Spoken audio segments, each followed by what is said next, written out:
Drive an electric car in a flood. Thunderstorms and flash floods are part of the Great British Summer, with most us likely to get a proper soaking before the season ends.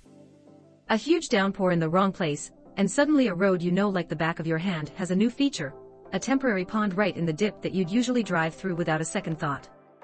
Maybe it's a problem you've encountered many times in a petrol or diesel-powered car.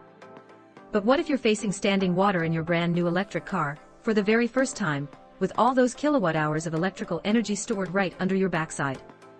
What do? Put very simply, there is no difference between an electric car and a car with an engine in regards to what you should do when confronted with flood water. That is to say, the best thing to do is to try and avoid it altogether. But if you simply must plow through, the usual caveats apply. As a blanket rule, the AA recommends that you should never drive into flood water that's moving, or deeper than 10 centimeters, 4 inches, and the Environment Agency warns that driving through 30 centimeters, 12 inches, of flowing water can move a car off course. In fact, the organization points out that driving is the most common cause of death in flooded areas.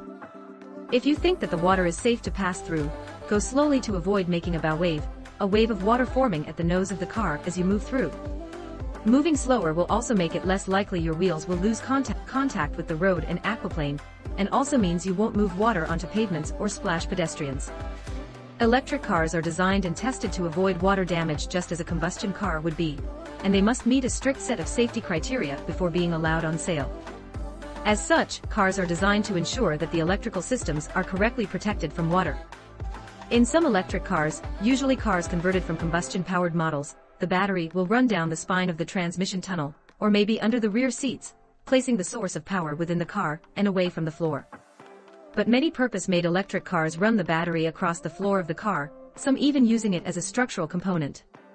However, the exterior of the battery pack is electrically isolated and takes on additional shielding. The high-voltage power lines running from the battery to the electrical motors are similarly insulated. Electric and hybrid cars also feature fail-safe systems that automatically isolate electrical drivetrain components in the event of a collision or short circuit.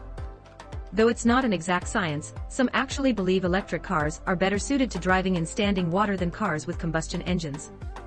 This is because petrol or diesel cars can easily be stopped in their tracks by water flooding into the engine via air intakes. It's a good idea to check the maximum wading depth for your car, too. Generally, electric cars are on a par with their combustion-powered siblings. For example, both an Audi Q8 and an Audi e-tron have a 500mm maximum rating, as per Audi's official figures. But it varies from car to car. Can I charge an electric car in the rain/in a flood? Simple answer, yes, but there's one thing you probably shouldn't do.